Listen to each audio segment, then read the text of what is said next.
Hi అండి, అందరూ బాగున్నారా? కేదార్నాథ్ దర్శనం అయిపోయిన తర్వాత మేము ఇక బద్రీనాథ్కి వెళ్ళాం. 1 డే పట్టింది అక్కడి నుంచి బద్రీనాథ్ వెళ్తానికి. ఇక రూమ్స్ అవి ఇచ్చిన తర్వాత ఫ్రెష్ అయ్యి తెల్లవారి బయలుదేరాం అన్నమాట. చూడండి, మధ్య మధ్యలో షాపింగ్ మాల్స్ చాలా బాగుంటాయి. బద్రీనాథ్లోనే షాపింగ్ ఎక్కువ చేసాం మేము. చూడండి, బాదం మిల్క్.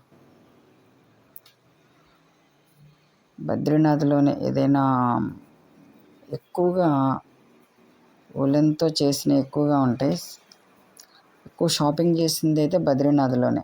ఏం తీసుకున్నా అన్నీ అక్కడే తీసుకున్నాం బద్రీనాథ్లో. దేవుడికి సంబంధించిన ఫోటోలు కానీ దండలు కానీ అన్నీ తీసుకున్నాం. ఇది మందాకిని నది. ఎంత మీకు వినిపించదు కానీ అసలు ఆ హోరు వినలేకపోతున్నాం, అంత బాగుంది. ఇక నీళ్లు వాటర్ బాటిల్ పట్టుకుందామని ఇంటికి తీసుకొచ్చుకుందామని వాటర్ బాటిల్ పట్టుకుంటుంటేనే పట్టుకోలేకపోయాం. అంటే అంత చల్ల యుగంలాగా ఉన్నాయన్నమాట. ఎండ చూస్తే ఎండ ఉంది, కానీ నీళ్లు చూస్తే చల్లగా ఉన్నాయి. అక్కడ వేడి నీళ్ళతో కూడా స్నానం చేసే అవకాశం ఉంది బ్రహ్మకపాలం దగ్గర. క్యూ అన్నమాట. ఇక వరుసగా వెళ్తూ ఉంటే క్యూలో నుంచుంటే కనుక 7 గంటలకు అలా నుంచుంటే దగ్గరగా 2 గంటల పైనే పట్టింది క్యూలో నుంచొని వెళ్ళటానికి దర్శనానికి.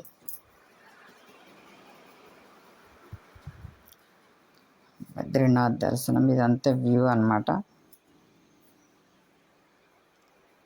మధ్య మధ్యలో మనకి క్యూలో నుంచున్నప్పుడు దేవుడికి ప్రసాదాలు కానీ తులసి మాల కానీ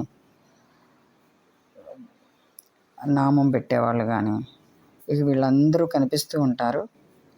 అన్నీ మధ్యలోనే క్యూలోనే వస్తారనమాట మనతో పాటు. అన్ని దర్శనం చేసుకుని మనం బద్రీనాథ్ దర్శనానికి అయితే వెళ్ళి దర్శించుకుంటాం. వాతావరణం ఇక్కడ పూర్తిగా డిఫరెంట్ అనమాట. కొంచెం కేదార్నాథే బాగుందేమో అనిపించింది. బద్రీనాథ్లో అయితే తట్టుకోలేకపోయాము ఆ యొక్క వాతావరణానికి. ఆక్సిజన్ అందలేదు. మా ట్రావెల్స్లో ఇద్దరికైతే ఆక్సిజన్ అందుకే చాలా సఫర్ అయిపోయారు. రాత్రిపూట పగలపూట పర్వాలేదు, కానీ రాత్రిపూట మాత్రం చాలా దారుణం. గదిలోనే మేము ఉండలేకపోయాం, రూమ్లోనే. మధ్యలో స్వామివారి దర్శనం. బద్రీనాథ్లో గుళ్ళో ఉన్నట్టేనే బాగుంది వేడిగా ఆ రూమ్లో కన్నా. అంటే జనాలు ఎక్కువగా ఉంటారు కదా,